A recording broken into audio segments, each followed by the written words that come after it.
Here is the list of duplicate voters. These are all the people who have voted multiple times in Karnataka. Next, fake addresses. House number 0. नमस्कार। आज हम देख रहे हैं भारत की चुनावी प्रक्रिया और खासकर ये जो मतदाता सूचियों से जुड़े कुछ गंभीर सवाल उठे हैं उन पर बात कर रहे हैं। हमारे पास जो जानकारी है उसमें कांग्रेस नेता राहुल गांधी के कुछ आरोप हैं, फिर चुनाव आयोग का जवाब है और इससे जुड़े जो दूसरे मुद्दे हैं उन पर भी एक नजर है। हाँ बिल्कुल, और मुख्य सवाल यही बन रहा है कि क्या सच में जैसा कहा जा रहा है भारतीय चुनावों में बड़े पैमाने पर वोट चोरी जैसी कोई चीज हो रही है, या फिर ये दावे बिल्कुल बेबुनियाद है जैसा चुनाव आयोग कह रहा है। सही। तो आज कोशिश यही रहेगी कि इन आरोपों को, इनके जवाबों को और जो बड़े सामाजिक आर्थिक सवाल से जुड़ रहे हैं उनको थोड़ा परत दर परत समझें। चलिए शुरू करते हैं। हाँ। तो पहले राहुल गांधी के आरोप। उनका कहना था कि लाखों फर्जी नाम वोटर लिस्ट में है और ये कोई गलती नहीं बल्कि एक संगठित प्लान्ड वोट चोरी है जो लोकतंत्र को एक तरह से कमजोर कर रही है। हाँ, और उन्होंने एक उदाहरण भी दिया था कर्नाटक के महादेवपुरा का। अच्छा, हाँ। वहाँ क्या बताया था?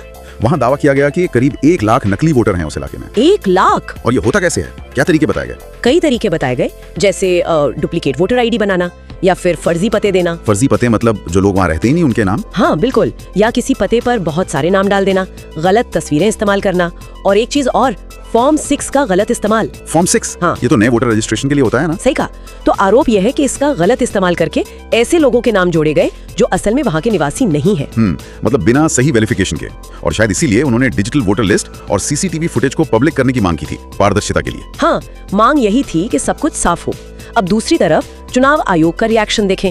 उन्होंने तो इन आरोपों को बिल्कुल सिरे से खारिज कर दिया। क्या कहा उन्होंने? कहा कि ये भ्रामक हैं, रिसाइकल किए जा रहे हैं, पहले भी उठाए गए हैं और बेतुके हैं। सिर्फ खारिज ही नहीं किया, उन्होंने तो सबूत भी मांगे हैं। वो नियम 20(3)(b) का जिक्र आया था। ये क्या है संक्षेप में? हाँ, वो जन प्रतिनिधित्व कानून representation of the people act का नियम है।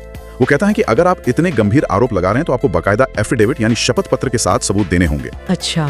तो आयोग ने कहा या तो सबूत लाओ या माफी मांगो, और अगर आरोप गलत साबित हुए तो कानूनी कार्रवाई भी हो सकती है। ओह, तो एक तरफ गंभीर आरोप, दूसरी तरफ कानूनी कार्रवाई की चेतावनी। काफी सीरियस मामला है। लेकिन जमीन पर क्या स्थिति है? क्या वोटर लिस्ट में गड़बड़ियों के कुछ संकेत मिले हैं? किसी जांच का जिक्र था शायद? हाँ, इंडिया टुडे की एक जांच का जिक्र है। बेंगलुरु में एक बड़ा दिलचस्प मामला सामने आया। एक बहुत ही छोटा फ्लैट, शायद 10 बाय 15 फीट का बताया गया, उस पते पर 80 वोटर रजिस्टर्ड मिले। 80 एक छोटे से फ्लैट में। इसकी क्या वजह बताई गई? क्या ये वही संगठित फर्जीवाड़ा था? नहीं, जांच के हिसाब से वजह थोड़ी अलग निकली। मकान मालिक का कहना था कि कई बार किराएदार आते हैं, पते की प्रूफ के लिए वोटर आईडी बनवा लेते हैं। अच्छा।